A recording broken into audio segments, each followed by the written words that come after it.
पदार्थों का चिंतन करता है, पर होता वही है जो भाग्य में विधाता लिखकर भेजता है। जो जैसा कार्य करता है उसको फल भी उसके कर्मानुसार प्राप्त होता है, क्योंकि कर्म करना मनुष्य के हाथ में है और उसका फल देना देवता के हाथ में है। कन्या की ऐसी निर्भयतापूर्ण वचन सुनकर ब्राह्मण को अत्यधिक क्रोध आया और उसने अपनी कन्या का विवाह एक कुष्ठी के साथ कर दिया और अत्यंत क्रुद्ध होकर पुत्री से कहने लगा, जाओ जल्दी जाओ, अपने कर्म का फल भोगो, देखें केवल भाग्य के भरोसे पर रहकर क्या करती हो। पिता के इस प्रकार के कड़वे वचन सुनकर सुमति अपने मन में विचार लाने लगी कि मेरा बड़ा दुर्भाग्य है जिससे मुझे ऐसा पति प्राप्त हुआ। इस तरह अपने दुख से दुखी विचार करती हुई वह सुमति अपने पति के साथ वन में चली गई और भयानक वन में उषा युक्त उस स्थान पर उन्होंने वह रात बड़े कष्ट के साथ बिताई। उस गरीब बालिका की ऐसी दशा देखकर भगवती पूर्व पुण्य के प्रभाव से प्रकट होकर सुमति से कहने लगी, हे दीन ब्राह्मणी, मैं तुम पर प्रसन्न हूँ, तुम जो चाहो वरदान मांग सकती हो, मांग लो, मैं प्रसन्न होने पर मनवांछित फल देने वाली हूँ। इस प्रकार भगवती दुर्गा माँ का वचन सुनकर ब्राह्मणी कहने लगी कि आप कौन हैं जो मुझ पर प्रसन्न हुई हैं, अपनी कृपा दृष्टि से मुझ दीन दासी को कृतार्थ करो। ब्राह्मणी का ऐसा वचन सुनकर देवी कहने लगी कि मैं आदि शक्ति हूँ और मैं ही ब्रह्मा, विद्या और सरस्वती हूँ और मैं ही ब्रह्मा, विष्णु और सरस्वती हूँ। मैं प्रसन्न होने पर प्राणियों का दुख दूर कर उनको सुख प्रदान करती हूँ। इसलिए हे ब्राह्मणी, मैं तुझ पर तेरे पूर्व जन्म के पुण्य के प्रभाव से प्रसन्न हूँ। तुम्हारे पूर्व जन्म की सारी बात बताती हूँ, सुनो। तू पिछले जन्म में निषाद की स्त्री थी और अति पतिव्रता थी। एक दिन तेरे पति निषाद ने चोरी की। चोरी करने के कारण तुम दोनों को सिपाहियों ने पकड़ लिया और ले जाकर जेल में कैद कर दिया और उन लोगों ने तेरे को और तेरे पति को भोजन भी नहीं दिया। इस प्रकार नवरात्रि दिनों में तुमने ना तो कुछ खाया और ना ही जल पिया, इसलिए 9 दिन तक नवरात्र का व्रत हो गया। हे ब्राह्मणी, उन दिनों जो व्रत किया उस व्रत के ही प्रभाव से मैं प्रसन्न होकर मनवांछित वस्तु दे रही हूँ। तुम्हारी जो इच्छा हो वह मांग सकती हो।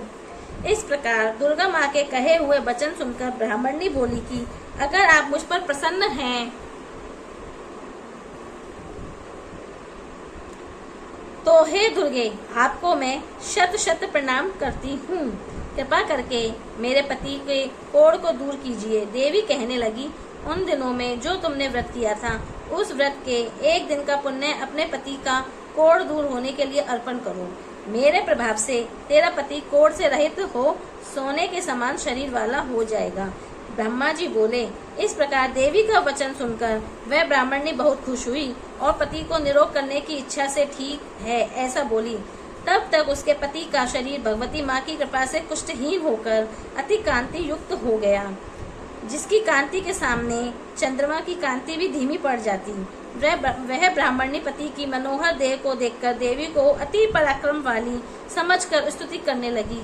हे दुर्गे, आप दुखों को दूर करने वाली, तीनों लोगों के कष्ट हरने वाली, समस्त दुखों का निवारण करने वाली, रोगी मनुष्य को निरोग करने वाली, प्रसन्न होने पर मनवांछित फल देने वाली और दुष्ट मनुष्य नाश करने वाली हो। तुम ही सारे जगत की माता और पिता हो। हे अम्बे माँ, मुझे अपराध रहित अबला का विवाह मेरे पिता ने एक कुष्ठ के साथ करके घर से निकाल दिया। पिता की निकाली हुई बेटी पृथ्वी पर घूमने लगी। आपने ही मेरा इस आपत्ति रूपी समुद्र से बाहर निकाला है। हे देवी, आपको मैं बारंबार प्रणाम करती हूँ। मुझ दीन की रक्षा करो। ब्रह्मा जी बोले कि हे बृहस्पति। इसी प्रकार उस सुमति ने मन से देवी की बहुत स्तुति की। उससे की हुई स्तुति सुनकर देवी को बहुत संतोष हुआ और ब्राह्मणी से कहने लगी कि हे ब्राह्मणी, तुम्हारे उद्दालक नाम का एक अति बुद्धिमान, धनवान, कीर्तिमान और जितेंद्रिय पुत्र शीघ्र ही होगा। ऐसा कहकर वह देवी उस ब्राह्मणी से फिर कहने लगी कि हे ब्राह्मणी, और जो कुछ तेरी इच्छा हो वही मनोवांछित फल मांग सकती हो। दुर्गा माँ के कहे ऐसे वचन सुनकर सुमति बोली कि हे भगवती दुर्गे, यदि आप मेरे ऊपर प्रसन्न हैं तो कृपा कर मुझे नवरात्रि व्रत करने की विधि सविस्तार बताइए। हे दयावती, जिस विधि से नवरात्रि व्रत करने से आप प्रसन्न होती हैं, उस विधि और उसके फल को भी विस्तार से बताने की कृपा करें। ब्राह्मणी के लिए ऐसे वचन सुनकर दुर्गा माँ कहने लगी कि हे ब्राह्मणी, मैं तुम्हारे लिए संपूर्ण पापों को दूर करने वाली नवरात्रि व्रत की विधि बताती हूँ, जिसको सुनने से तमाम पापों से छूटकर मोक्ष प्राप्त होता है। तुम इसे ध्यान पूर्वक सुनो। आश्विन मास के शुक्ल पक्ष की प्रतिपदा से लेकर 9 दिन तक विधि पूर्वक व्रत करो। यदि दिन भर का व्रत ना कर सको तो एक समय का भोजन करें। ब्राह्मणों से पूछकर घट स्थापना करें और वाटिका बनाकर उसको प्रतिदिन जल से सींचें। महाकाली, महालक्ष्मी और माँ सरस्वती की मूर्तियां बनाकर उनके नित्य प्रति विधि पूर्वक पूजा अर्चना करें और पुष्पों से विधि पूर्वक अर्घ्य दें। बिजौरा के फूल से अर्घ्य देने से रूप की प्राप्ति होती है। जायफल से कीर्ति, दाख से कार्य की सिद्धि होती है। आंवले से सुख और केले से भूषण की प्राप्ति होती है। इस प्रकार फलों से अर्घ्य देकर यथाविधि हवन करें।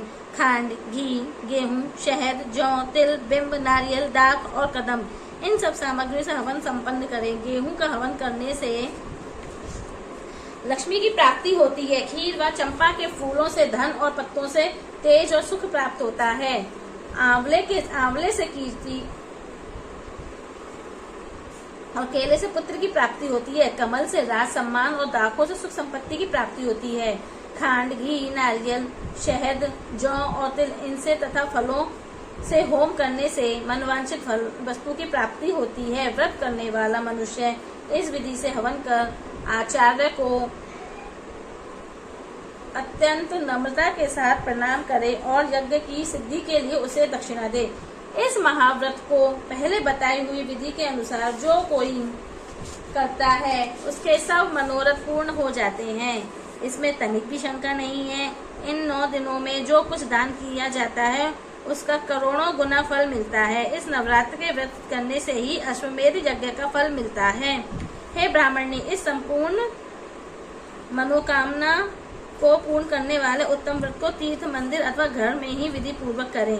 ब्राह्मणी आगे बोली, हे बृहस्पति, इस प्रकार ब्राह्मणी को व्रत की विधि और फल बताकर देवी अंतर ध्यान हो गई। जो मनुष्य या स्त्री इस व्रत को भक्ति पूर्वक करते हैं वह इस लोक में सुख पाकर अंत मोक्ष प्राप्त करते हैं। इसलिए हे बृहस्पति, इस व्रत का महात्म्य मैंने तुम्हारे लिए बतलाया है। ब्रह्मा जी का कथन सुनकर बृहस्पति जी आनंद विभोर हो उठे और ब्रह्मा जी से कहने लगे, हे ब्रह्मा जी, आपने मुझ पर अति कृपा की है जो आपने मुझे अमृत के समान इस नवरात्रि व्रत का महात्म्य सुनाया। हे प्रभु, आपके बिना और कौन इस महात्म्य को सुना सकता है। ऐसे बृहस्पति जी के वचन सुनकर ब्रह्मा जी बोले, हे बृहस्पति, तुमने सब प्राणियों का हित करने वाले इस अलौकिक व्रत को पूछा है, इसलिए तुम धन्य हो। यह भगवती शक्ति संपूर्ण लोगों का पालन करने वाली है। इस महादेवी के प्रभाव को कौन जान सकता है। तो दोस्तों, ये थी नवरात्रि व्रत कथा। अभी हम अगली वीडियो में बात करेंगे दुर्गा के 9 रूपों की कथा के बारे में। तो अगर आपको मेरी वीडियो अच्छी लगती हैं तो लाइक कीजिए, पसंद आती हैं लाइक कीजिए, चैनल को सब्सक्राइब कीजिए और शेयर कीजिए। तब तक के लिए शुक्रिया। जय माता दी।